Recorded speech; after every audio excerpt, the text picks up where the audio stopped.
ஒரு படத்தை ரிலீஸ் பண்ணும்போது இந்த படம் சூப்பரா இருக்கும், நல்லா ஓடும் அப்படின்னு விநியோகஸ்தர் போட்டி போட்டு வாங்குவாங்க. ஆனா இந்த படம் ஓடவே ஓடாது, இந்த படத்துல ஹீரோவே இல்ல, இது போல காரணங்களை சொல்லி ஒரு படத்தை விநியோகஸ்தர் வாங்குறதுக்கு ஆளே இல்லைன்னு சொன்னா எப்படி இருக்கும்? அப்படி எல்லாராலையும் புறக்கணிக்கப்பட்டு பின்னாட்கள்ல தமிழ் சினிமாவை திரும்பி பார்க்க வச்ச ஒரு படம் தான் அம்மன். படத்தோட பட்ஜெட், வசூல், தியேட்டர்ல நடந்த ஆச்சரியங்கள் இப்படின்னு இது வரைக்கும் நாம யாருமே கேட்காத அம்மன் திரைப்படம் பற்றிய ஒரு 15 ஷாக்கிங்கான உண்மைகளை தான் இந்த வீடியோல உங்களுக்காக நான் எடுத்துட்டு வந்திருக்கேன். என்னடா திடீர்னு அம்மன் படத்தை பத்தி வீடியோ போடுறேன் அப்படின்னு உங்களுக்கு தோணும். ஏன்னா இன்னைக்கு காலையில தான் அம்மன் படத்தை பார்த்தேன். கொஞ்சம் கூட போர் அடிக்காம நான் சின்ன வயசுல எப்படி பார்த்து, எப்படி திகிலா பார்த்து, பிரமிப்பா ஒரு காட்சியும் பார்த்தனோ, இத்தனை வருஷங்கள் கழிச்சியும் இன்னைக்கும் அதே மாதிரி பார்த்தேன். இத்தனை வருஷங்களாயும் கொஞ்சம் கூட சலிக்காம உங்களை என்டர்டைன் பண்ணுது. சரி, இதை பத்தி ஒரு வீடியோ போடுவோம். கண்டிப்பா இந்த படத்தோட தகவல்களை பத்தி போட்டா பார்க்கறதுக்கு ஆடியன்ஸ் இருப்பாங்கன்ற ஒரு நம்பிக்கையில தான் இந்த வீடியோ மேக் பண்றேன்.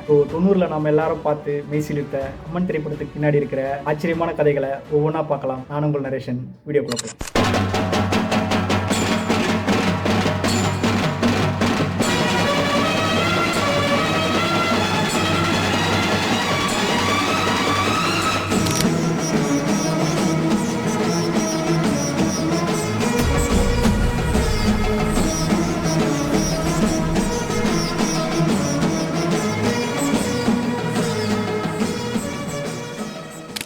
முதல் தகவல், கைமாறிய இயக்கம். அம்மன் திரைப்படம் முழுக்க முழுக்க ஒரு தெலுங்கு படம். அம்மன் படத்தோட டைரக்டர் கோடி ராமகிருஷ்ணா. ஆனா ஃபர்ஸ்ட் இந்த டைரக்டர் இல்லையா, வேற ஒரு டைரக்டரை வச்சு படத்தை ஆரம்பிச்சிருக்காங்க. இந்த படத்தோட தெலுங்கு தயாரிப்பாளர் ஷியாம் ரெட்டிங்கிறவரு. படம் ஆரம்பிச்சு ரஷ் எல்லாம் போட்டு பார்க்கும்போது அவருக்கு திருப்தியாவே இல்லைன்னு சொல்றாங்க.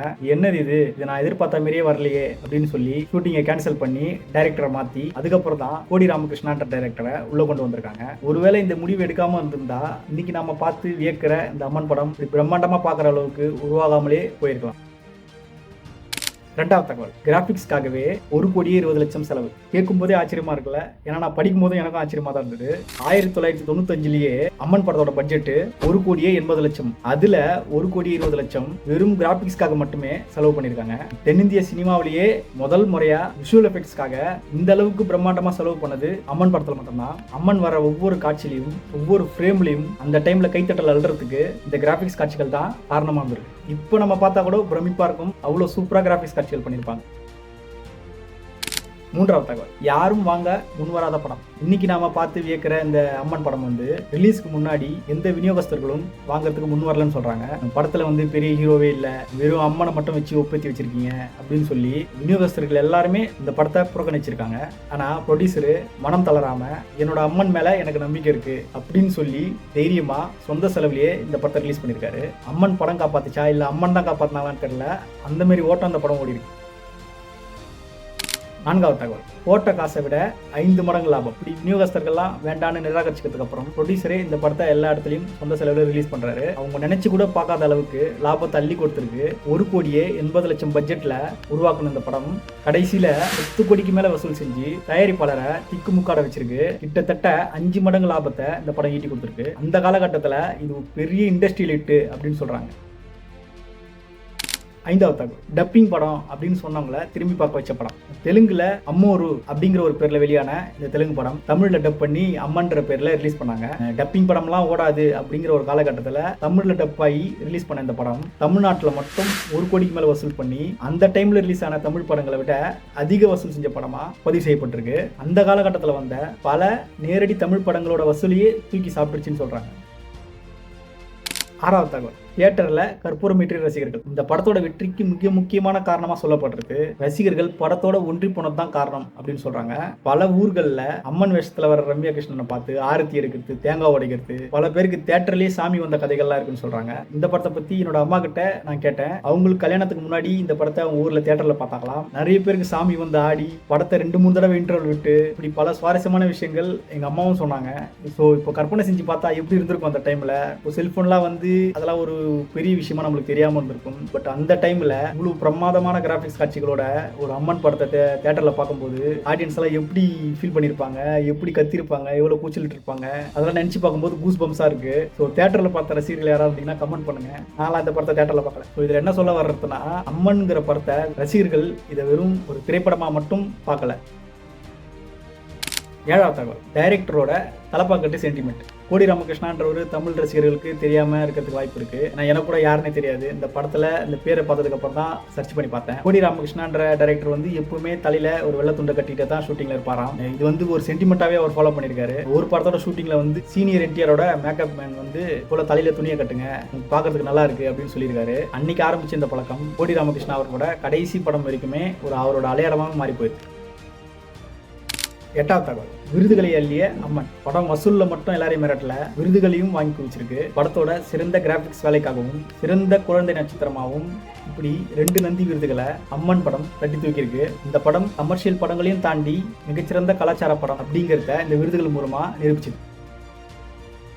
9வது தகவல், புதிய ட்ரெண்டை உருவாக்கிய வெற்றி. அம்மன் படத்தோட பிரம்மாண்டமான வெற்றி தமிழ் தெலுங்குன்னு இந்த 2 மிகப்பெரிய இண்டஸ்ட்ரியிலையும் ஒரு புது ட்ரெண்டையே அந்த டைம்ல உருவாக்கியிருக்கு. அம்மன் படத்துக்கு அப்புறம் தான் வரிசையா அம்மன் படங்கள், பக்தி படங்கள், ஃபேண்டசி படங்கள்னு மிகப்பெரிய கதவியே திறந்து வச்சிச்சுன்னு சொல்றாங்க. தமிழ் சினிமாவில் கூட அம்மன் படத்துக்கு அப்புறம் தான் நிறைய அம்மன் படங்கள் வந்தது. நான் சின்ன வயசுல வளர்ற டைம்ல பார்த்திருக்கேன். இந்த ட்ரெண்டுக்கு விதை போட்டது அம்மன் படம் தான்.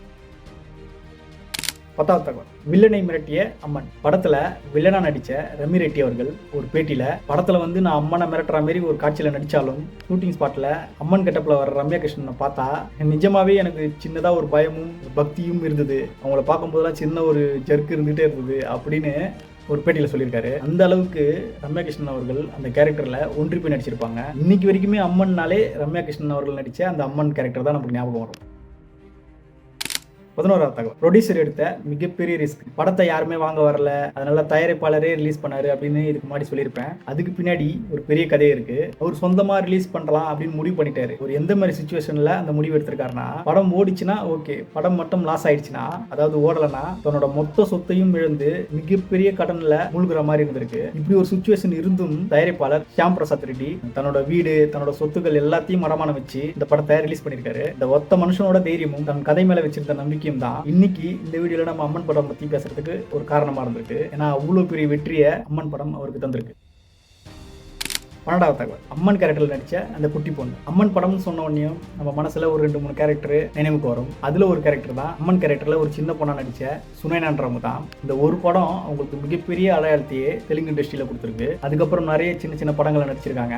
அம்மனா வர அந்த சின்ன பொண்ணுக்கும் சௌந்தர்யா அவர்களுக்கும் இடையில நடக்கிற காட்சிகள், அப்புறம் வில்லனுக்கும் அந்த சின்ன பொண்ணுக்கும் இடையில நடக்கிற காட்சிகள், இதெல்லாம் வந்து மக்களை உணர்வுபூர்வமா படத்தோட ஒன்றை வச்சிச்சு. இந்த படத்தோட வெற்றியில அந்த சின்ன பொண்ணுக்கும் ஒரு பங்கு இருக்கு. இப்போ அவங்க சின்ன பொண்ணு கிடையாது, பெரியவங்க. கடைசியா அவங்க துணிவு படத்துல கூட ஒரு கேரக்டர் நடிச்சிருந்தாங்கன்னு நினைக்கிறேன். 13வது தகவல், பொதுவாக ஒரு படம் எடுக்கணும்னா ஒரு வருஷம் 1.5 வருஷம் ஆகும். ஆனால் அம்மன் படத்தை எடுத்து முடிக்க கிட்டத்தட்ட 3 வருஷம் ஆயிருக்கு. 1992 ஆரம்பிச்ச அம்மன் படம் 1995 தான் ரிலீஸ் ஆயிருக்கு. இதுக்கு மிக முக்கிய காரணமாக சொல்லப்படுறது இந்த படத்தோட கிராபிக்ஸ் வேலைகள் தான். ஒவ்வொரு ஃப்ரேமையும் அழகாகவும் தத்ரூபமாகவும் செதுக்கிறதுக்காக லண்டன், சிங்கப்பூர் பல நாடுகள்ல இருந்து மிகப்பெரிய டெக்னீஷியன்கள் எல்லாரையும் வர வச்சு பொறுமையா வேலை பார்த்துருக்காங்க. இப்படி அவங்களோட உழைப்பும் பொறுமையும் தான் இன்னைக்கும் அந்த படத்தை பார்த்து, அந்த காட்சிகளை பார்த்து பிரமிச்சு போறதுக்கு ஒரு காரணமா இருக்கு. என்ன கேட்டா இந்த படத்தோட வெற்றிக்கு அந்த படத்தோட கிராபிக்ஸ் காட்சிகள் தான் மிக மிக முக்கியமான காரணம் நான் சொல்லுவேன். இன்னைக்கு பார்த்தா கூட அவ்வளோ அழகா இருக்கு அந்த கிராபிக்ஸ் காட்சிகள் எல்லாமே. அவ்வளோ தத்ரூபமாகவும் அவ்வளோ அழகாகவும் இருக்கு. 14வது தகவல், அம்மனின் குரலும் ஓம் சத்தமும். படத்துல அம்மன் பேசும்போது ஒரு தெய்வீகமான குரல் கேட்கும். இது ரம்யா கிருஷ்ணன் அவர்களோட குரல் கிடையாது. இந்த குரலுக்காகவே சரண்யா அப்படிங்கிற ஒரு டப்பிங் ஆர்டிஸ்ட போட்டு பேச வச்சு எடுத்திருக்காங்க. இருக்கிறேன் மகளே, எப்பொழுதும் இங்கேயே இருக்கிறேன் பாரு, திரும்பி மட்டும் பார்க்காம போயிட்டு வரணும். நீ கோயில் படிய சுத்திக்கிட்டு இருந்த, தலை சுத்திச்சு, அவ்வளவுதான். உன் பேர் என்ன? எந்த பேரு சொல்லணுங்கிற? இந்த குரல்ல தெய்வீக தன்மையை கொண்டு வரதுக்காக பல சவுண்ட் எஃபெக்ட்ஸ் டெக்னிக்ஸ் எல்லாம் பயன்படுத்திருக்காங்கன்னு சொல்றாங்க. அது மட்டும் இல்லாம படத்துல அடிக்கடி ஓம்ங்கிற சத்தம் வந்துட்டே இருக்கும். இந்த சத்தத்தையும் டிடிஎஸ் மூலமா தத்ரூபமா பதிவு செஞ்சதா சொல்றாங்க. அந்த காலகட்டத்துல தியேட்டர்ல இந்த சவுண்ட் எல்லாம் கேட்கும்போது ரசிகர்களுக்கு எப்படி இருந்திருக்கும்னு நினைச்சு பார்க்கும்போது வியப்பா இருக்கு. 15வது தகவல், இப்படி அம்மன் படம் மிகப்பெரிய வெற்றி அடைஞ்ச பிறகு அந்த வெற்றியை பயன்படுத்தி அதுக்கப்புறம் அந்த ஒரு படத்துக்கு அம்மன் 2ஆம் பாகம் அப்படின்னு சொல்லி விளம்பரப்படுத்தினாங்க. ஆனா இது அம்மன் 2 கிடையாதாம். இது தனியா ஒரு ஸ்டாண்டலோன் படம் தானா. அம்மன் 2 விளம்பரப்படுத்தி மக்களை தியேட்டருக்கு வர வைக்கிறதுக்காக அம்மன் 2 ஒரு விளம்பர யுக்தியை பயன்படுத்தியிருக்காங்க. பட் அம்மன் படம் அடைஞ்ச மிகப்பெரிய வெற்றியில 10% கூட இந்த படம் அடையலன்றதான் உண்மை. நம்ம தமிழ் ரசிகர்களுக்கு அம்மனுங்கிறது ஒரு படம் மட்டும் கிடையாது, அது ஒரு எமோஷன், ஒரு நம்பிக்கை. புறக்கணிக்கப்பட்ட ஒரு படம் எப்படி ஒரு சரித்திரமா மாறுச்சுங்கிறதுக்கு அம்மன் ஒரு உதாரணம். அம்மனை பத்தின தகவல்கள் நான் சொல்லிட்டு இருக்கும் போதே உங்களுக்கு 90ஸ்ல நீங்க பார்த்த ஞாபகங்கள் உங்களுக்கு வந்திருக்கும். ஏன்னா எனக்கு வந்தது 90ஸ்ல நான் சின்ன பையனா இருக்கும்போது 6 மணிக்கு சன் டிவில இந்த படத்தை போடுவாங்க ஞாயிற்றுக்கிழமை டைம்ல. எல்லாருமே எல்லா பசங்களும் ஒரு வீட்டுல யாராச்சும் ஒருத்தர் வீட்டுல உட்காந்து இந்த படத்தை பார்ப்போம். இப்போ அந்த வில்லனை பார்த்தா இப்போ கூட எனக்கு பயமா இருக்கும். அதுக்கு பின்னாடி வர சவுண்ட் எஃபெக்ட், நான் மட்டும் இல்லாம என் கூட இருக்கிற பசங்களும் பயப்படுவானுங்க அந்த சவுண்டோட. அந்த வில்லனை பார்க்கும்போது இந்த படம் முடிஞ்சு எப்படியும் ஒரு 9-9:30 முடியும். படம் கரெக்டாக 6 மணிக்கு ஸ்டார்ட் பண்ணி வெளியில வந்து திரும்ப விளையாடி தான் இருப்போம். அந்த படத்தோட தாக்கத்துல இருந்து வெளியே வராமே அதை பத்தியே பேசிக்கிட்டு அப்படியே விளையாடிட்டு இருப்போம். ஸோ அதெல்லாம் ஞாபகம் வருது. உங்களுக்கும் அது போல பல ஞாபகங்கள் வந்திருக்கும். நான் கற்பனை செஞ்சு பார்க்குறேன், இந்த படம்லாம் அந்த டைம்ல தேட்டர்ல எப்படி இருந்திருக்கும், எப்படி கொண்டாடி இருப்பாங்க ரசிகர்கள். ஏன்னா இப்போ காந்தாரா படத்தெல்லாம் வந்து எப்படி ஒரு டிவைன் வைப்ரேஷனோட அந்த படத்தை பார்க்குறாங்க. காந்தாராவே எப்படி பார்க்குறாங்கன்னா அம்மன் படத்தெல்லாம் அந்த டைம்ல எப்படி பார்த்துருப்பாங்க அப்படின்னு யோசிச்சுட்டு இருக்கேன். நான் காலையில் இந்த படத்தை பார்த்தேன். இத்தனை வருஷங்கள் கழிச்சு இன்னைக்கு காலையில் இந்த படத்தை நான் பார்க்கும்போதும் நான் எப்படி சின்ன வயசுல எப்படி ஒரு பயத்தோடையும் ஒரு பிரமிப்பாகவும் ஒரு காட்சியும் பார்த்தனோ அதேமாரி இன்னைக்கும் பார்க்குறேன். ஸோ அதனால தான் இந்த படத்தை பற்றி பேசலாம் அப்படின்னு முடிவு பண்ணி இந்த வீடியோ மேக் பண்ணேன். ஸோ இவ்வளோ நேரம் பொறுமையாக பார்க்குறீங்கன்னா கண்டிப்பாக நீங்கள் ஒரு 90s கிட்ஸாக தான் இருக்கணும். இந்த படத்தை பார்த்து பிரமிச்சவங்களாக தான் இருக்கணும். உங்களுக்கு பிடிச்சிருந்தா ஒரு லைக்கும் சப்ஸ்கிரைபும் பண்ணிடுங்க. இவ்வளோ நேரம் இந்த வீடியோ பொறுமையாக பார்த்ததுக்கு நன்றி. மேலும் ஒரு சுவாரஸ்யமான வீடியோவில் நான் உங்களை மீட் பண்ணுறேன். நான் உங்கள் நரேஷன். வணக்கம். சப்ஸ்கிரைப்.